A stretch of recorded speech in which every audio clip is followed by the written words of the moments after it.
magical friends. My name is Brittany and welcome back to my channel. I am super excited about tonight's video. This is the first time I've ever filmed a video like this, so let me know how I did. Hopefully it does okay. Yeah, I've never done this before. I'm sorry the camera is being kind of shaky there, but yeah, so hopefully it'll do okay. So today's video is going to be a little bit talk about inclusivity in reading, and it is also going to be kind of a comparison of the different reading formats that are available to you, so that you can find the one that works best for you and you can really enjoy what you're reading. So some people read in multiple formats. I know I do. I use every format. I generally use the physical formats more when I am at home and when I'm filming, and I try to use my ebooks and audiobooks more on the go, but I'll get into that a little bit more in the video. The other thing that I wanted to say in this intro, just before we get into this quickly, is that quick little update from the other video that happened. So the other video that I did when I was talking about the tech update, I had stated that I was going to be getting an iPhone X or XR, and either giving my husband the iPhone 7 or buying him an iPhone 8. It turns out now that the iPhone XR that I was looking at secondhand, I'm going to be getting that one and giving it to my husband, and I'm going to be upgrading from my 7 with our carrier up to the iPhone 12. My 7 isn't with the same carrier, like I'm switching carriers, and my husband and I are both switching carriers. We're both switching to Bell. And we're getting to, with the new lines, we're going to be able to upgrade our phones. So I'm going to be getting an iPhone 12 through Bell, and my husband is going to stick with a bring your own device plan, and we're going to be purchasing the iPhone XR for him secondhand. So it's perfect. It's working out really well for us, and we are super excited about our new phones. Let me know if you'd like to see an unboxing of those new phones. I might do that anyways, just because it's a video that I want to do.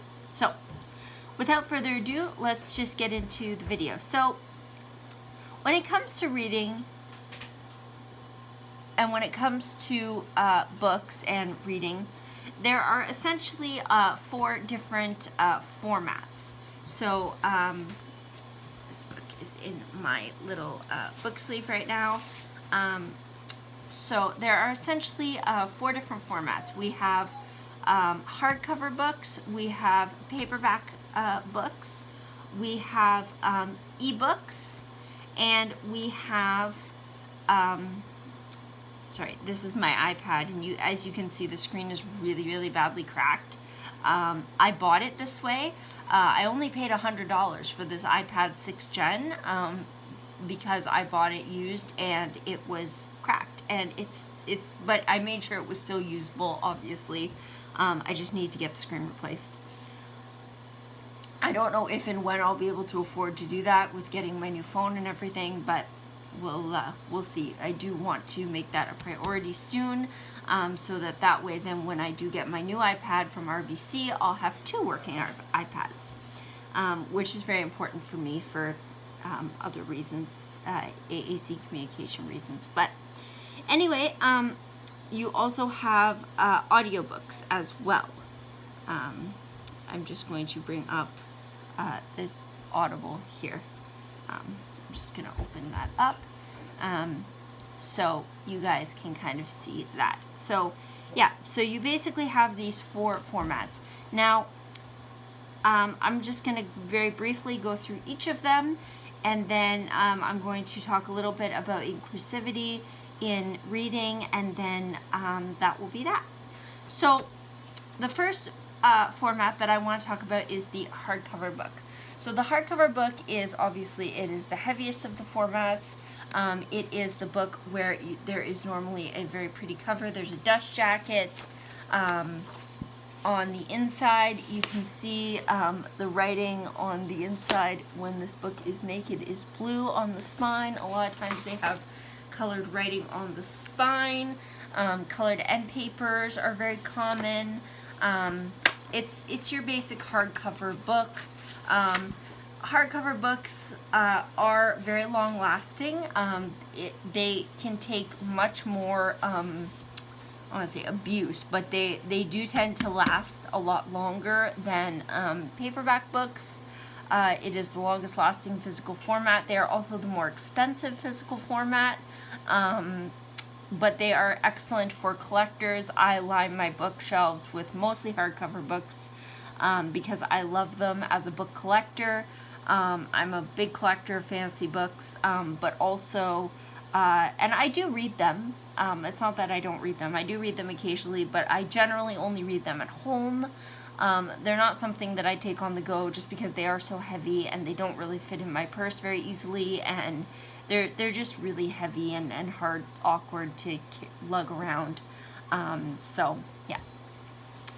Okay, the next format that I want to talk about is, of course, the lighter paperback book. These tend to be lighter. They tend to have smaller pages. They tend to not be able to take as much abuse. So if you are going to carry a paperback around in your bag, I highly recommend a book sleeve or some other sort of protective thing. This, you know, they're very easily damaged, paperback books, but they are quite light, quite easy to sort of toss in a purse or a bag and carry around. If that is something that you need, you want a book that is on the go, but you still want that physical experience of reading a book on paper and having that experience of actually like turning the paper pages and the smell of a paper book. A paperback is definitely something that is really, really great for that. So, and for me, I generally only read paperbacks again at home, just because I'm always worried if I toss them in my purse with everything else. My purse is fairly packed as it is, just because there are quite a few things that I need with me on a daily basis. I thought about buying a larger purse, like a larger Conkin. I did for a while. I had a larger backpack, but I just found the larger backpack was too big. So it's hard. It's hard to find the right size bag. I'm looking for something that's a little bit bigger than the Conkin Mini, but not as big as like a regular school backpack. So it's definitely a hard thing to find. But in either case, paperback book, they're quite light, quite easy to carry around. I generally don't read these on the go just because I'm always afraid they're gonna get damaged. I've had too many get damaged in my bags, and so I generally only read these also at home as well. Once in a while I will, if I have a way of protecting it, I will take it in my bag, but generally not. Usually I just sort of read these at home. Okay, the next format that I want to talk about is ebooks. So ebooks are books that are licensed to you. This is a common misconception. You don't actually own ebooks. Just like music, when you buy music from the iTunes store or something, you don't actually own that music. It's licensed to you, so you can download it, you can read it, you can listen to it offline, whatever. But it's not yours. Like, you can't turn around and sell it to somebody else or something like that. The same thing with ebooks. So this is the Kobo. The Kobo is a dedicated e-reader. This is the Kobo Clara HD. It's really, really great. E-readers do not emit blue light, so it's really great for reading at night. Because it's backlit, you don't have to worry about this great big sort of clunky reading light hanging off your book. Those things can be a little bit awkward to maneuver and manipulate.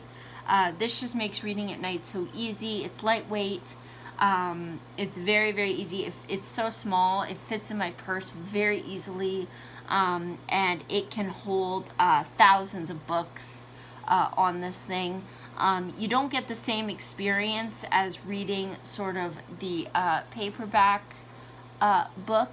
I don't know if you can see that, but yeah, it's there's the text for the book, but yeah, it's definitely something that is it's something that you don't really get the same experience as reading a paperback book, flipping the pages, but you do get this sort of light, and you do get this ability to, the words are very, very clear on the screen.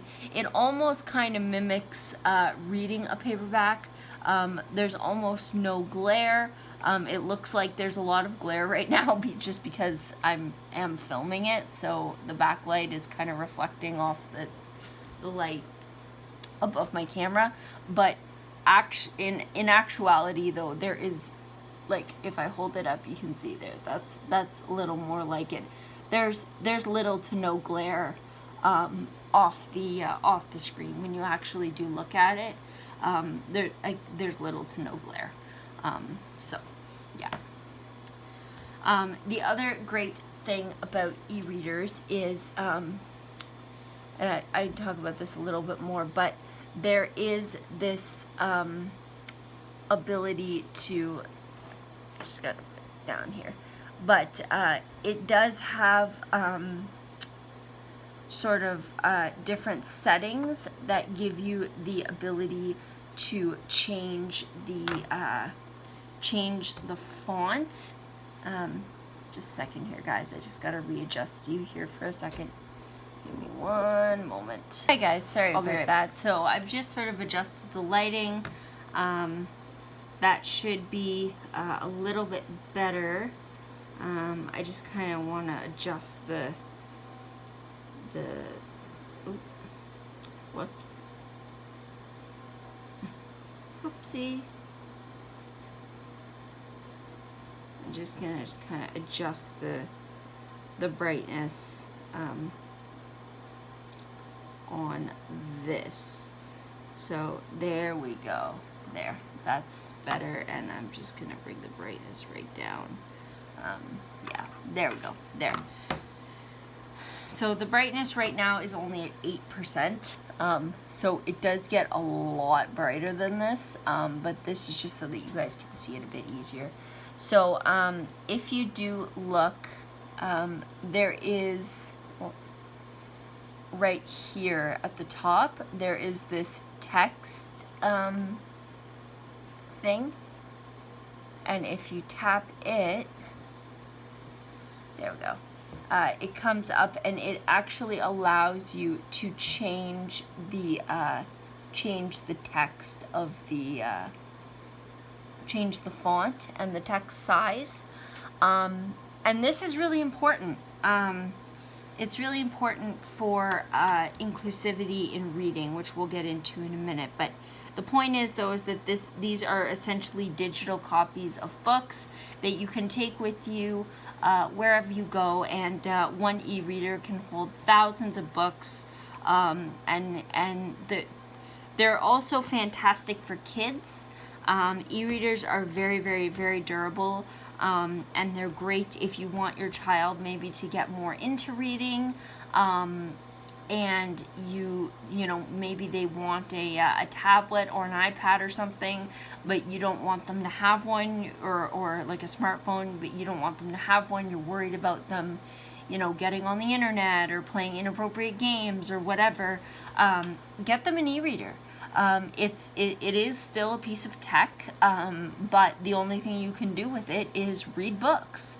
So, I mean, and it does connect to the internet, yes, but they can't browse the internet. There's no, it only connects to the bookstore. and it connects to the cloud to download the books that it has access to, but it is limited to just books. This is a dedicated reading device. There is nothing else that can be done on it other than buy books and read. So if you feel like maybe your son or daughter wants or maybe, you know, your spouse or somebody else, you're not comfortable with giving them a tablet for whatever reason, you know, maybe, who knows what your situation is, but if you're not comfortable giving someone a tablet for whatever reason, but they want a piece of tech, you know, you can definitely get them an e-reader. E-readers come with a whole host of cases, just like phones and tablets do, so they're really fantastic. And the last format that I want to talk to you guys about is, just give me a second here, is audiobooks. So as you can see, audiobooks have the colorful covers. Again, they are licensed, and these are books where you get to listen to the book read aloud to you. You don't read it, you don't read the text of the book. Instead, you are listening to a recording of of a narrator narrating the book to you.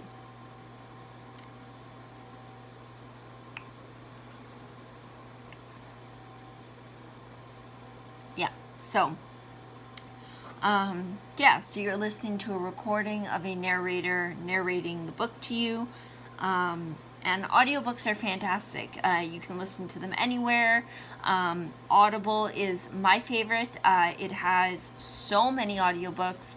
This is not sponsored. I just really, really love Audible. I pay every month for the subscription to them. And I get the credits and I buy my audiobooks from them. I also love Apple audiobooks and Kobo audiobooks as well. I just love audiobooks in general. I personally find that reading, sometimes, depending upon what kind of mood I'm in, reading can take a lot out of me, especially if I'm sort of struggling sensory-wise or mental health-wise. I just don't have the energy or the spoons to physically read. Audiobooks can be a absolute lifesaver. I can just, you know, plug them in and play them and have my headphones on and just sort of tune out the world. So that's that. That's essentially what audiobooks are. You're listening to a narrator narrating the book to you. So what I wanted to kind of go through and talk to you guys about, and just so you know, these are not all my books. My husband and I share an Audible account, so half the credits go to me and half go to him. So some of these books are his. So what I want to talk about a little bit is kind of something that I've noticed. There was a time a few years ago when physical books kind of dropped. When the e-reader first came out, it was new. It was, you know, something that was so ingenious, and people loved it. People went absolutely nuts over it. The same with audiobooks. Audiobooks have held their fame a little bit more, I think, than ebooks have. But still, many people still prefer the physical book. There's just something very nostalgic about picking up a physical book and sitting and reading it. But I have seen some people, I like to call them book snobs, some people who will discount ebooks and audiobooks as, you know, oh, well, that's not really reading. And this upsets me a great deal, because as someone who has a disability, as someone who has a sensory processing disorder, and as a neurodiverse person, as an autistic person, I am fully aware of sort of some of the challenges that can come along with, you know, with reading. And I feel like to discount ebooks and audiobooks as not really reading is very unfair. And one thing before I get into this, major shout out to Audible and Kobo and Apple and any tech company who provides ebooks or audiobooks or both. Major shout out to you, because by doing this, you have made the lives of people, many people with disabilities, so much better. You have given people an ability to enjoy books who may otherwise not have been able to do that. And so, huge, major shout out to you. Do not ever get rid of ebooks or audiobooks. They are so important. And I feel like they don't get nearly enough love. Physical books are a wonderful thing. I love them. I collect them. I have tons of them lining my shelves. There is something lovely about, unplugging and reading a physical book, of course. But on the other hand, this also, in a way, allows me to unplug. It is a dedicated reading device. I'm not getting notifications. I'm not getting all these other things. And it allows me to, in a way, sort of unplug from, things like social media and things like, YouTube and all that kind of stuff, and just read. But in terms of people with disabilities, it's very important that these different formats of books become normalized. I remember a time when the only way that you could read audiobooks was either on a CD. You had to get them from the library on a CD, and the selection was so limited. Or you had to get a Daisy player, and again, the selection was so limited. Now, for anyone who doesn't know what a Daisy player is, you can Google it, but it's essentially a audiobook player that had a special format of book that was able to be played on the special player for people who were visually impaired, visually challenged, whatever you want to call them, people who were blind and or visually impaired. It really helped them a lot. It gave them the ability to read. And now with things like Audible and, I know there are many people who are visually impaired who still do use Daisy players, and that's totally fine. But I feel like having a just being able to listen to audiobooks, not just for people who are visually impaired, but for people who have other disabilities as well.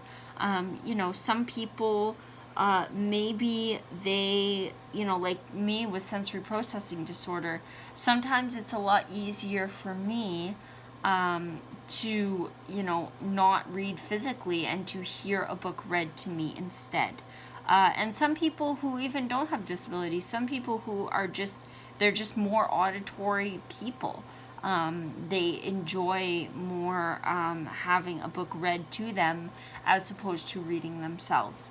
And I think that all of that needs to be normalized. I think that, for people with other kinds of disabilities, maybe they are able to, use a smartphone, but they're not able, for whatever reason, to pick up a paper book and read it. I don't think that those people are common, but I'm sure that they are out there, and I feel like, rather than having those Daisy players looked incredibly clunky, rather than having sort of this big clunky Daisy player, I feel like having, something with,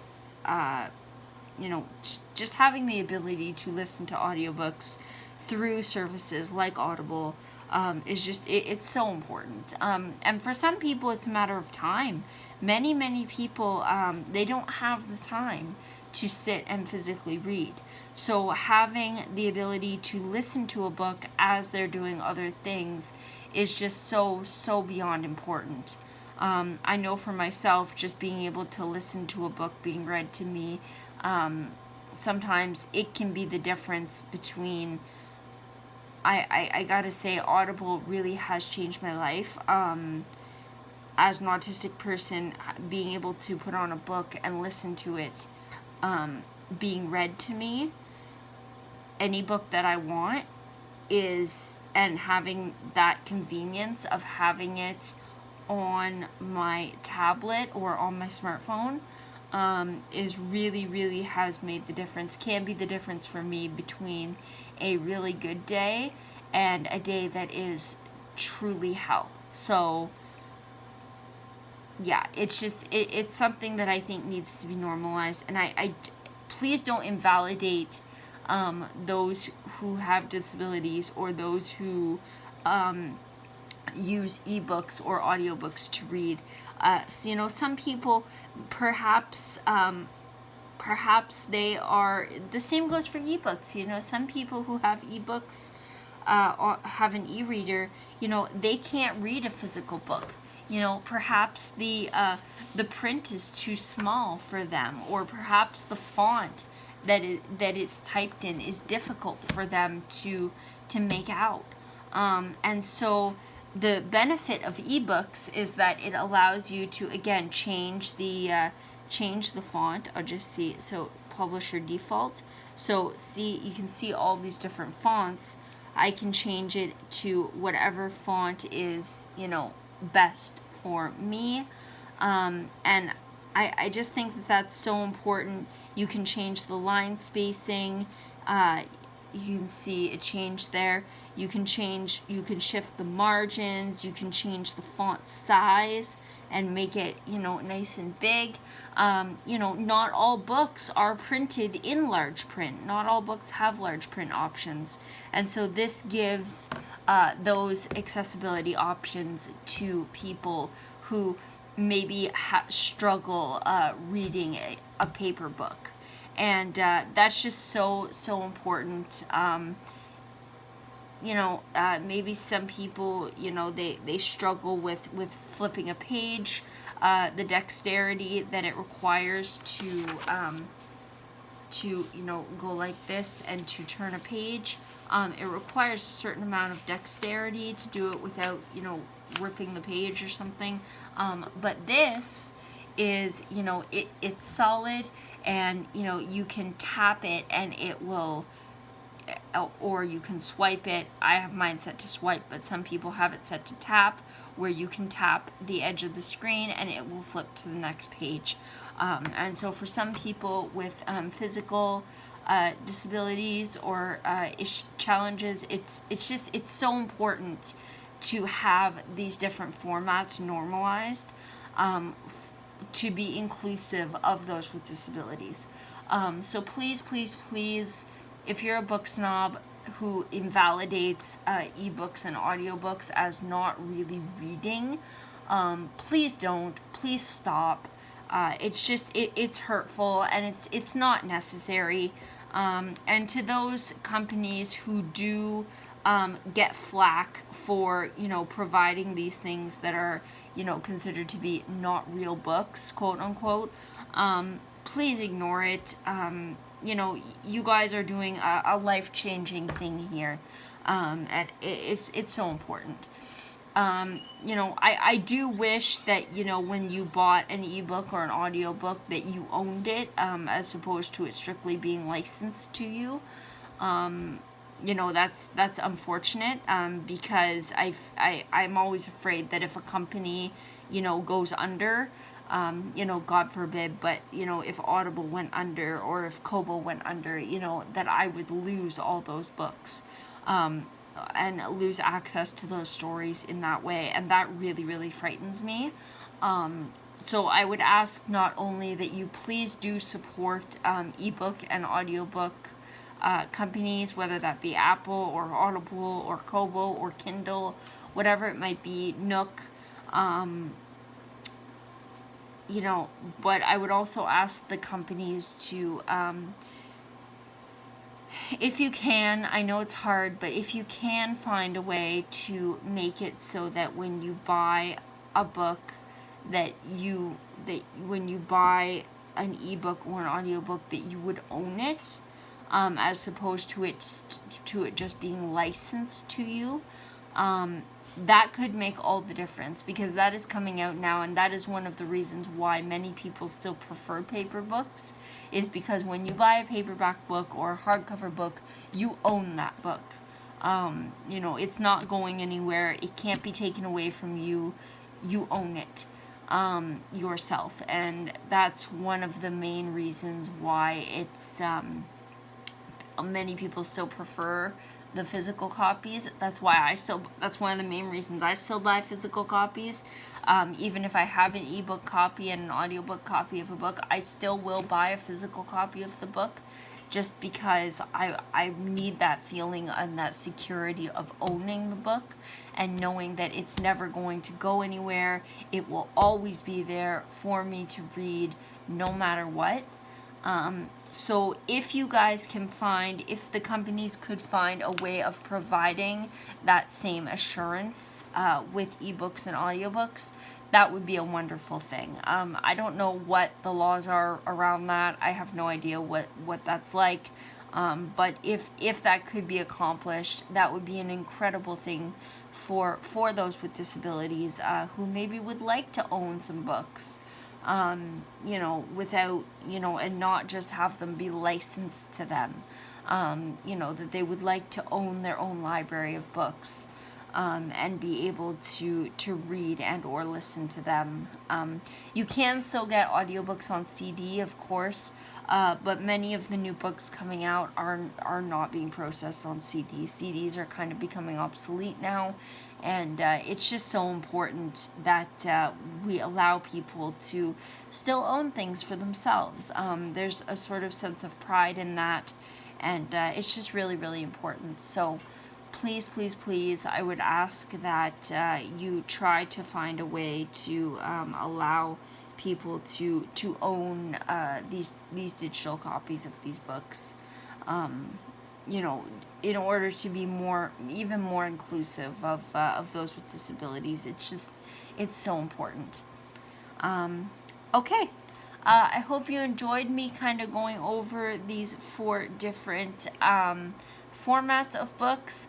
Let me know down in the comments which format you prefer the best, or if you read in multiple formats. I already pretty much told you how I read. These 2 I kind of take on the go with me, and these are more for at home. That's not always, but for the most part.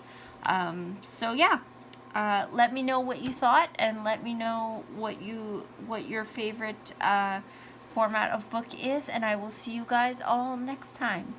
Stay safe and stay cozy. Bye.